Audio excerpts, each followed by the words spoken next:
In this video, we are going to see the asexual reproduction. Production of an offspring by a single parent without the formation and fusion of gametes is called asexual reproduction. It involves only mitotic cell division and meiosis does not occur. Offspring produced by asexual reproduction are not only identical to the parents but are also exact copies of their parent. Asexual reproduction occurs by spore formation. This is the most common method of asexual reproduction in fungi and bacteria. இந்த பாலின செல்கள் இணைவின்றி ஒரே ஒரு தாய் தாவரத்திலிருந்து புதிய தாவரம் தோன்றும் முறையைத்தான் பாலிலா இனப்பெருக்கம் என்கிறோம். இந்த வகை இனப்பெருக்கத்தில் குன்றா பகுப்பு செல் பிரிதல் மட்டுமே நடைபெறுகிறது. குன்றல் பகுப்பு நடைபெறுவது இல்லை. எனவே பாலிலா இனப்பெருக்க செல்கள் தோன்றக்கூடிய பாலிலா இனப்பெருக்க செல் முறையில் தோன்றும் இந்த இளம் உயிரியல் எல்லாம் தாய் தாவரத்தை ஒட்டே காணப்படுது. பாலிலா இனப்பெருக்க விதை துகள்கள் ஸ்போர்கள் மூலம் ஸ்போர் ஃபார்மேஷன் மூலம் நடைபெறுகிறது. During spore formation, a structure called sporangium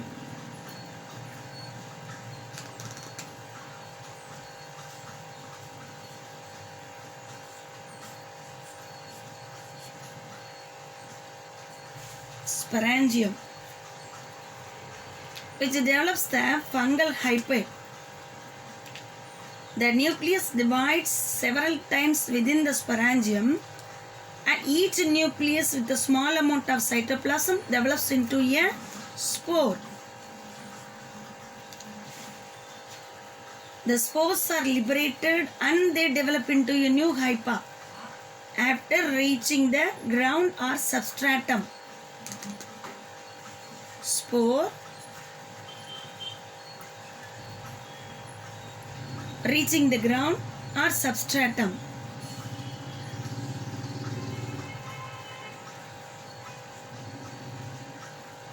Young mycelium.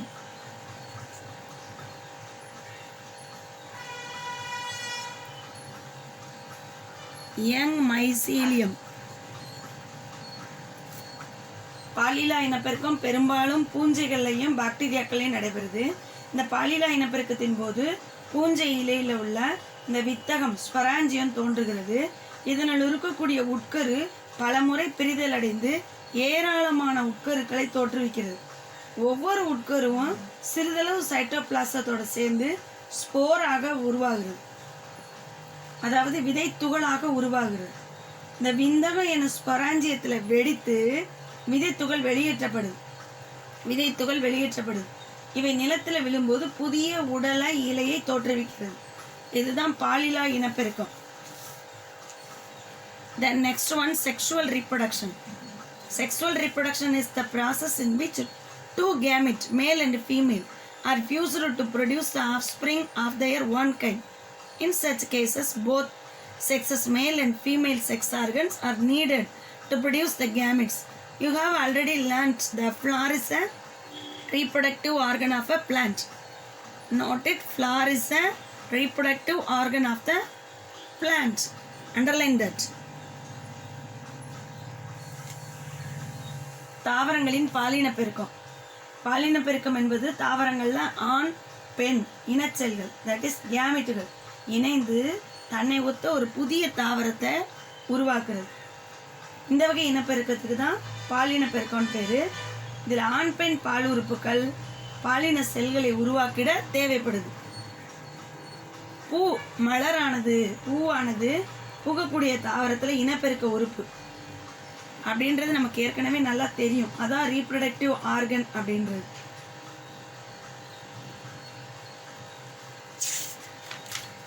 Now we are going to see the parts of a flower. A flower is a modified shoot with limited growth to carry out the sexual reproduction.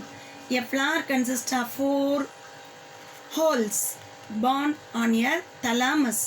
These holes are from outside.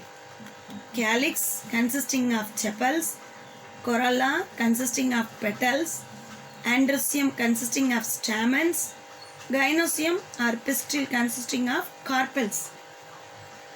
அதாவது மலர் தான் இனப்பெருக்க உறுப்புன்னு நம்ம ஏற்கனவே தெரிஞ்சிருக்கிறோம். இப்போ மலருடைய பாகங்களை பற்றி பார்க்க போகிறோம். மலர் என்பது ஒரு மாறுபாடு அடைந்த லிமிட்டெட் growth வரமுடைய வளர்ச்சியை உடைய தண்டு தொகுப்பு. 4 அடுக்குகள் உள்ளது. பூத்தளத்திலிருந்து வெளிப்புறத்திலிருந்து உள்நோக்கி அமைந்திருக்கு மலரானது. புள்ளிவட்டம் அதாவது புள்ளி இதழ்களால் ஆனது. அள்ளிவட்டம் புள்ளிவட்டம், இது அள்ளிவட்டம். அள்ளிவட்டம் அள்ளி இதழ்களால் ஆனது. அடுத்து மகரந்த தாழ்வட்டம் மகரந்த தாள்களால் ஆனது. சூலக வட்டம் சூலக இலைகளால் ஆனது, அதாவது சூழ் இலைகளால் ஆனது.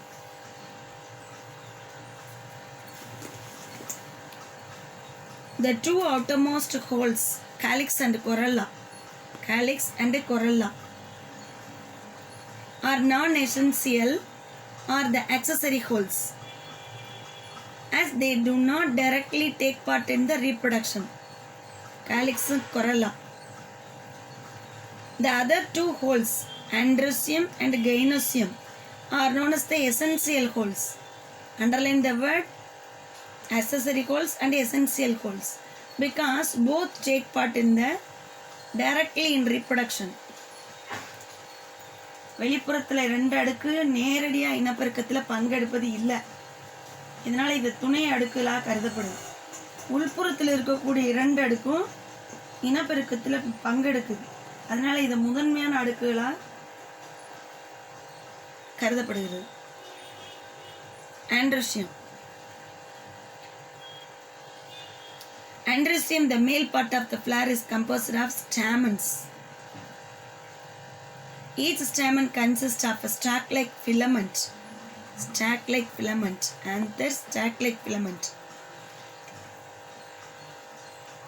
And a small back-like structure called anther. At the tip, the pollen grains are produced in the anther within the pollen sac. மகரந்த தாழ்வட்டம். மகரந்த தாழ்வட்டமானது மலருடைய ஆணினப்பெருக்க பகுதி. இது பல மகரந்த தாள்களுடைய தொகுப்பு. ஒவ்வொரு மகரந்த தாளும் ஒரு காம்பு போன்ற பகுதியவும் பை போன்ற பகுதியும் பெற்றிருக்கும். காம்பு போன்ற பகுதி மகரந்த கம்பி. அதனுடைய நுனியில் அமைக்கக்கூடிய பை போன்ற பகுதி மகரந்த பை. மகரந்த தூளானது இந்த பையின் உள்ளே காணப்படுது. pollen grains.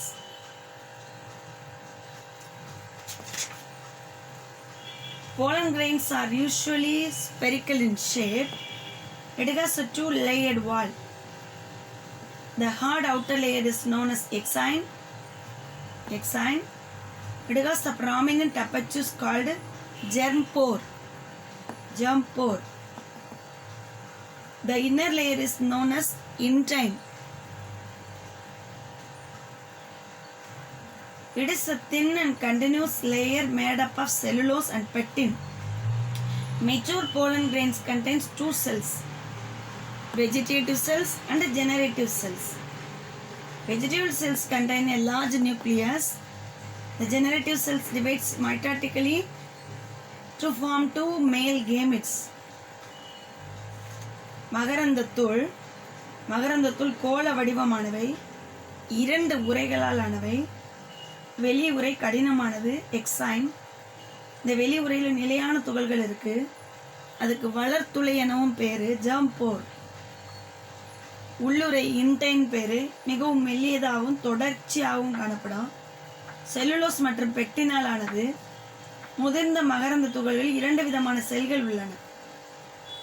உடல செல், இனப்பெருக்க செல், வெஜிடேட்டிவ் அண்ட் ஜெனரேட்டிவ் செல். உடல செல் மற்றும் உற்பத்தி செல் ஒரு பெரிய உட்கரு இருக்குது.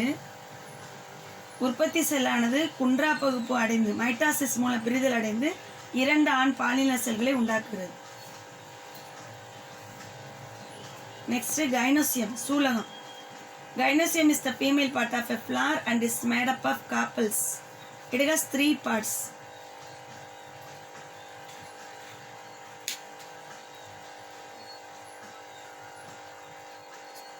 ovary, style,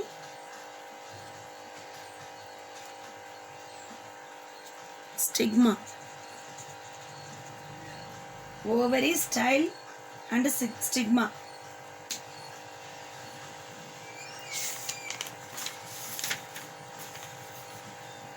சூலகமானது மலரின் பெண் இனப்பெருக்க பகுதியாகும். இது சூழ்நிலைகளால் ஆனது. ஒவ்வொரு சூலகமும் 3 பகுதிகளை கொண்டிருக்கு. ஓவரி, சூழ்முடி, ஸ்டைல், சூழ் தண்டு, ஸ்டிக்மா, சூழ் பை. சூழ் பையினுள் சூழ்கள் காணப்படுகின்றன. Next, structure of ovule. The main part of the ovule is the nucleus, which is enclosed by 2 integuments, leaving an opening called micropyle. The ovule is attached to the ovary wall by the stalk known as funicles. Chalaza is the basal part. The embryo sac contains 7 cells and the 8th nuclei located within the nucleus. Nucellus. 3 cells are at the micropylar end form the egg apparatus and 3 cells are in the chalaza. They are antipodal cells. Remaining the 2 nuclei are called polar nuclei, found in the center. In the egg apparatus, one is the egg cell, that is female gamete, and remaining 2 cells are the synergids.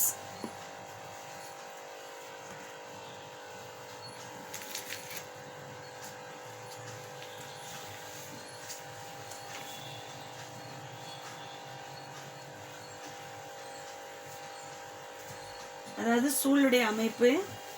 சூழின் மிக முக்கியமான பகுதி சூழ் திசு. இது 2 உரைகளால் ஆன அடுக்குகளால் சொல்லப்பட்டிருக்கு. இந்த சூழ் உரை இணையாமல் அமைக்கிறதுக்கு ஒரு துளை, சூழ் துளை இருக்கு. இந்த சூழானது சூழ் அறையினுள் சிறிய காம்பின் மூலம் ஒட்டி கொண்டிருக்கு. இதுக்கு சூழ் காம்பு என்று பெயர். சூழின் அடிப்பகுதி சூழடி. கருப்பையில் உள்ள ஒவ்வொரு சூழ் திசு 7 செல்களாலான திசு இருக்கு. இதுல 8 உட்கரு அமைந்திருக்கு. சூழ் துளையினுள் அருகே 3 கருப்பை செல்கள். இதெல்லாம் சேர்ந்து அந்த அண்ட சாதனத்தை உருவாக்குறது. 3 உட்கரும் எதிரெதிர் துருவத்துல துருவ செல்கள் அமைந்திருக்கு. மையத்துல ஒரு செல் துருவ செல்லாகவும் இருக்கு. அண்ட சாதனமானது ஒரு அண்ட செல்லையும் 2 பக்கவாட்டு செல்களையும் கொண்டுள்ளது. இந்த பக்கவாட்டு செல்கள் சினையாட்ரியம், சினர்ஜிஸ் என்று அழைக்கப்படுது. பக்கவாட்டு செல்கள்.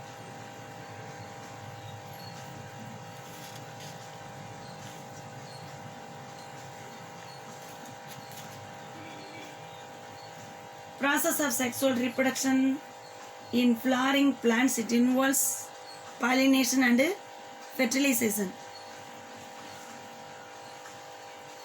First one, pollination. The transfer of pollen grains from the anther to stigma. Underline the word anther to stigma of a flower is called pollination. Importance of pollination. It results in the fertilization which leads to the formation of fruits and seed. New varieties of the plants are formed through the new combination of genes in the case of cross pollination. தாவரங்களுடைய பாலின பெருக்கம் 2 படிநிலைகளில் நடைபெறுது. ஒன்று மகரந்த சேர்க்கை, 2வது கருவுறுதல். மகரந்த சேர்க்கை முதலாவது. பூவினுடைய மகரந்த பையிலிருந்து மகரந்த தூள் சூலக முடியை சென்று அடைவது மகரந்த சேர்க்கை. மகரந்த சேர்க்கையுடைய பயன்கள். மகரந்த சேர்க்கையை தொடர்ந்து கருவுறுதல், ஃபெர்டிலைசேஷன் நடைபெறுது. கனியும் விதையும் உருவாகுது. 2வதா அயல் மகரந்த சேர்க்கை, கிராஸ் பாலினேஷன் காரணமாக இருவேறுபட்ட ஜீன்கள் இணைவதால் புதிய வகை தாவரம் உருவாகிறது. Types of pollination: self pollination and cross pollination. மகரந்த சேர்க்கையின் வகைகள்: தன் மகரந்த சேர்க்கை, அயல் மகரந்த சேர்க்கை.